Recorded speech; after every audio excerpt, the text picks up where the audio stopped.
پھر وہ بدنصیب اولاد ہے جس کے شر سے اس کے والدین اس کو نصیحت کرنا چھوڑ دیتے ہیں، یہ یاد رکھنا۔ وہ بدبخت بیٹا بیٹی ہے جس کا باپ جس کی ماں اس کو اس کے شر سے، اس کے لچڑ پن سے وہ ڈر کے اس کو نصیحت کرنا چھوڑ دیتے ہیں، سمجھو کہ تیرے اعمال کی پکڑ شروع ہو گئی۔ اعوذ باللہ من الشیطان الرجیم، بسم اللہ الرحمن الرحیم۔ وَإِن يَمْسَسْكَ اللَّهُ بِضُرٍّ فَلَا كَاشِفَ لَهُ إِلَّا هُوَ وَإِن يُرِدْكَ بِخَيْرٍ فَلَا رَادَّ لِفَضْلِهِ يُصِيبُ بِهِ مَن يَشَاءُ مِنْ عِبَادِهِ وَهُوَ الْغَفُورُ الرَّحِيمُ۔ اس کے ذریعے جس کے لیے تو دعائیں مانگتا ہے، لیکن اسی سے اللہ تجھے، جس کے لیے تو لوگوں کا مال کھا رہا ہے، جس کے لیے جن کے سکھوں کو چھین کر تو ان کے سکھ ڈھونڈتا ہے، یہ تیرا سکھ برباد کر دے گا۔ تیرا بیٹا بھی تیری بیٹی بھی ایسا نہج پہ آ جائے گا، تیرا سب کچھ برباد۔ تو ایک دن آئے گا تہجد کے وقت اٹھ کے کہے گا، اب تو تجھے توفیق ہی نہیں ہے نماز پڑھنے کی، جب ڈنڈا چڑھا تو پھر تہجد کے اٹھ کے کہے گا یا اللہ اس کو موت دے دے، یا اللہ انہوں موت دے، نہیں ہدایت کٹ منگے، پھر وہ اتنا تنگ ہو جاتا منہ چو اللہ کٹانا ہی نہیں نا، یہ بھی تو اس کے حکم سے ہلتے ہیں نا ہونٹ بھی،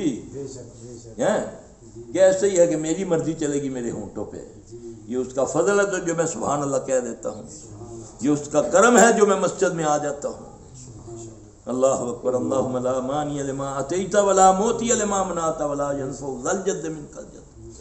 اللہ جسے نہ دینا چاہے اسے کوئی دے نہیں سکتا، اور جسے دینا چاہے اسے کوئی روک نہیں سکتا۔ میرے بھائی اللہ کی عزت کرو گے، اللہ کی عزت یہ ہے کہ اس کے نبی کو فالو کرو، اس کے نبی صلی اللہ علیہ وسلم کی اتباع کرو، پھر وہ راضی ہو جائے گا۔ جب وہ راضی ہو جائے گا پھر تیرے گناہ معاف کر دے گا، تیرے گناہ، تیری توبہ قبول کر کے پھر جب گناہ معاف ہو جائیں گے تو اس سے یہ مصیبتیں بیماریاں دور ہو جائیں گی۔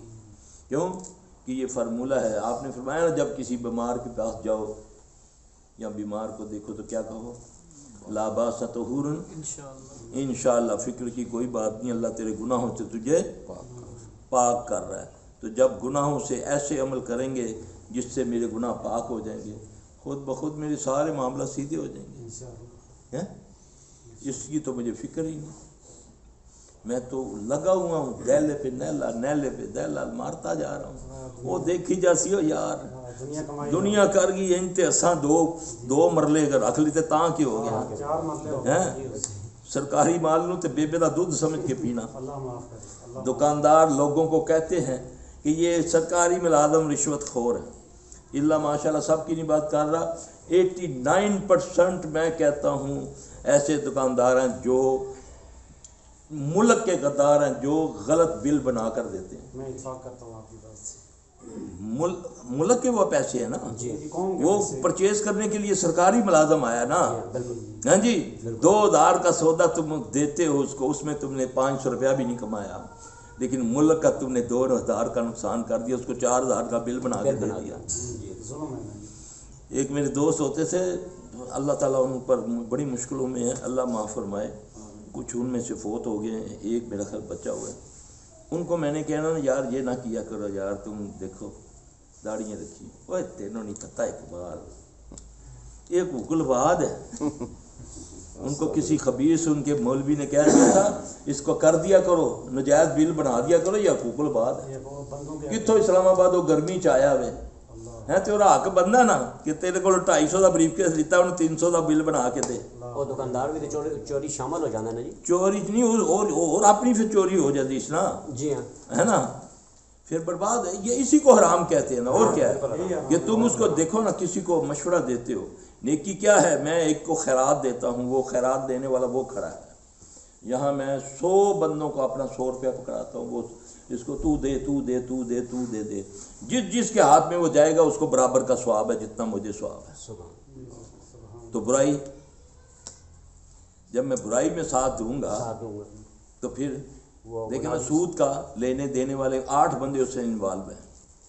سود کا لینے والا، سود کا دینے والا، سود کے لیے وثیقہ لکھنے والا، اس کے لیے قلم پینسل دینے والا، سود کے لیے مشورہ دینے والا، سود کی ضمانت دینے والا. یہ 8 بندے ہیں جو برابر کے شریک ہیں اس میں، برابر کے. تو اس لیے میرے بھائی طمع کیا کرو نیکیوں میں، برائی سے منع کرا کرو، کیونکہ نبی صلی اللہ علیہ وسلم نے، اللہ نے قرآن میں نبی صلی اللہ علیہ وسلم کو فرمایا تیری امت جو ہوگی نا، تیری امت، کنتم خیر امتی. آج میں سمجھاتا ہوں آپ کو یہ الفاظ کیا ہیں. تم ایک بہترین امت ہو. کس کو مخاطب کیا؟ محمد صلی اللہ علیہ وسلم کی امت. کنتم خیر امتی اخرجت للناس. اخرج کہتے ہیں نکالے گئے. اب یہاں سے ایک بندے کو میں نکالتا ہوں کہ آپ وہاں جا کر کھڑے ہو جائیں. اب ان لوگوں میں سے وہ خارج کیا گیا، وہ کھڑا ہے، ٹھیک ہے. ہمیں کہا گیا تم بہترین امت ہو، کس کی؟ محمد صلی اللہ علیہ وسلم کی. اخرجت للناس، کسی فرقے کا نام نہیں لیا، کسی اور مذہب کا نام نہیں لیا، تم انسانوں سے نکالے گئے. اخرجت للناس، تمام انسانوں سے منفرد ہو. تامرون بالمعروف وتنہون عن المنکر، تم نیکی کا حکم کرو گے اور برائی سے روکو گے. روکتا کون ہے؟ جس کے پاس قوت ہوتی ہے. برائی سے منع کون کرتا ہے؟ جس کے پاس. یہ تو امت کا ذخیرہ تھا، یہ تو پہچان بتائی. اب تو دور سے نہ میں یہودیوں میں کھڑا نہ مسلمان نظر آتا ہوں، میری بیٹی نظر آتی ہے، لباس بھی ان جیسا ہے، معاملات بھی ان جیسے، شکل بھی ان جیسی ہے. تم سے تو زیادہ غیرت مند سکھ ہے. جو ایک سپاہی بھرتی ہوتا ہے تو وہ کہتا ہے میں نے پگڑ پہننی ہے. کوئی یہ نہ کہہ دے کہ میں کسی مسلمان کی اولاد ہوں. تمہاری کدھر ہے غیرت؟ غیرت تو اس کو اپنے گرو کی ہے. وہ جرنیل بنتا ہے 4 سٹار، وہ پھر بھی پگڑ پہنتا ہے کہ کوئی یہ نہ مان لے یہ کسی ہندو کی اولاد ہے یا مسلمانوں کی اولاد ہے. تم چپڑاسی بن کر اپنا بھول جاتے ہو. تمہیں تو قرآن کہتا ہے تامرون، تم اخرجت للناس، دور سے نظر آؤ کہ وہ محمد صلی اللہ علیہ وسلم کے ماننے والا ہے. نہ تیری شکل پہ سنت، نہ تیری عقل پہ سنت ہے. یہ تو اللہ کہہ رہا ہے، میں تھوڑی کہہ رہا ہوں. صرف سمجھانے والے ڈنڈی مار جاتے ہیں. اس کا معنی کرو نا، اور کر کے دکھاؤ نا. اخرجت للناس، دور سے ایئرپورٹ پہ کھڑے ہو، پتہ چلے کہ یہ محمد صلی اللہ علیہ وسلم کا امتی ہے. کسی مجرے میں کھڑا ہو، پتہ چلے یہ محمد صلی اللہ علیہ وسلم کا ماننے والا ہے. تیری نہ شکل اس جیسی، نہ عقل اس جیسی. اللہ اکبر. بیٹیوں کے، بچیوں کے، جاؤ آج لباس دیکھو، ان کو تنگ پتلونے تم نے پہلا دی، تنگ پجامے پہنا دیے. آپ سردیوں میں کیا، گرمیوں میں بھی کوٹ پہنتے ہو، ٹائی لگاتے ہو، یہاں پر بٹن بند کرتے ہو. اس کے سردیوں میں بھی گریبان کھلے، پیچھے سے ادھی کمر نظر آتی ہے. پتلے کپڑے پہناتے ہو ان کو. یہ مسلمان خود سکھاتے ہو، یہ مومن. یہ پہچان بتائی تیری. قرآن تو کہتا دور سے نظر آئے یہ محمد صلی اللہ علیہ وسلم کے ماننے والا یا ماننے والی ہے. اللہ میرے اندر دین کی غیرت ڈال دے. اللہ کی قسم، نبی صلی اللہ علیہ وسلم نے فرمایا جو یہ چاہتا ہے کہ کوئی میری عزت کرے تو اس کو چاہیے کہ وہ اس کی عزت کرے. اللہ کی عزت یہ ہے کہ اللہ کی اور اس کے رسول کی بات کو مانا جائے صلی اللہ علیہ وسلم. زبان سے پھپھڑا نہ لگایا جائے. اللہ عمل کو دیکھتا ہے. چچا عباس ہے، پھپھی صفیہ ہے، بیٹی فاطمہ، یہ نبی صلی اللہ علیہ وسلم اپنے رشتوں کو مخاطب کر کے فرماتے ہیں کبھی دل میں گھمنڈ نہ لے آنا کہ ہم نبی کے رشتہ دار ہیں. آپ نے فرمایا عملی عملی عملی، عمل سے نجات ہوگی، عمل سے. اب میں کہوں جی میں جی سید ہوں جی، آٹے چ پانی ملائی جانا، دودھ چ پانی پائی جانا، ہم سید ہوتے ہیں جی. رشوت دے جا رہا ہے، شاہ جی کچھ تو کرو نا. نہیں یار، ساڈے نال بھی ٹھڈ لگا ہے. سرکار بس یہ ہم نے خود ساختہ میاں مٹھو بن گئے، خود ہی جنتا تو خود ہی دوزخاں. جی تو نبی صلی اللہ علیہ وسلم صحابی کو اپنے ہاتھ سے قبر میں اتارتے ہیں، جلیل القدر صحابی ہیں، جیسے ہی اتارا ایک دم آپ کا رنگ اڑ گیا، آپ نے کثرت سے استغفار، اس کے لیے استغفار پڑھنا شروع کر دیا۔ صحابہ نے کہا یا رسول اللہ خیریت ہے؟ اب نبی کو تو دکھا رہا ہے میرا رب، لیکن صحابہ کھڑے ہیں نا، ان کو نہیں پتا۔ یہاں ایتھے کو ملانگی مر جاتا ہے نا تو کہتے بابے اور سارا پتا ہے میں آیا بابے اور پتا میں آیا مریض سا نا، بابے اور چرس کا سوٹا دینا تھا انہوں نے میں ہے جی۔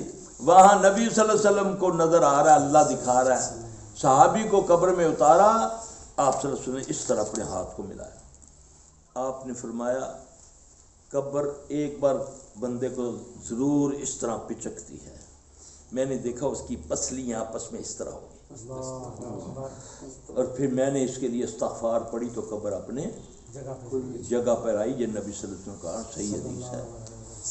تمہیں تو میٹھی گولیاں دے دے کے شوگر تلے ہوں کر دیتی تھوڑے، ہاں جی، ایسی میٹھی گولیاں، ایسے میٹھے میٹھے بول تمہیں سنائے کہ تم برائی کرتے ہوئے دلیر ہو جاتے ہو، ذرا خوف نہیں آتا، کیمرے سے ڈرتے ہو، اس رب سے نہیں ڈرتے۔ کاش میرے دل کے اندر اللہ کا خوف آ جائے۔ جب اللہ کا خوف آئے گا، اللہ قرآن میں فرماتے ہیں کہ جو مجھ سے ڈر گیا میں اس کو ایسی جگہ سے رزق عطا کروں گا جو تیرے گمان میں بھی نہیں ہوگا۔ بیماری سے شفا بھی رزق ہے، اینک بھی رزق ہے، بیوی بھی رزق ہے، بیوی سے جسمانی ملاپ بھی رزق ہے، نیک اولاد بھی رزق ہے، ہر وہ چیز رزق ہے۔ اور جب تم مجھ سے ڈر جاؤ گے میں تمہیں ایسی جگہ سے رزق عطا کروں گا جو تمہارے گمان میں نہیں ہے۔ مان جو نا یہ بات سورہ طلاق میں ہے نا، یہ اللہ نے، ہاں یہ اللہ بتا رہا نا، وَمَن يَتَقِ اللَّهَ يَجْعَل لَّهُ يَخْرَجَ، یہ اللہ کہہ رہا ہے۔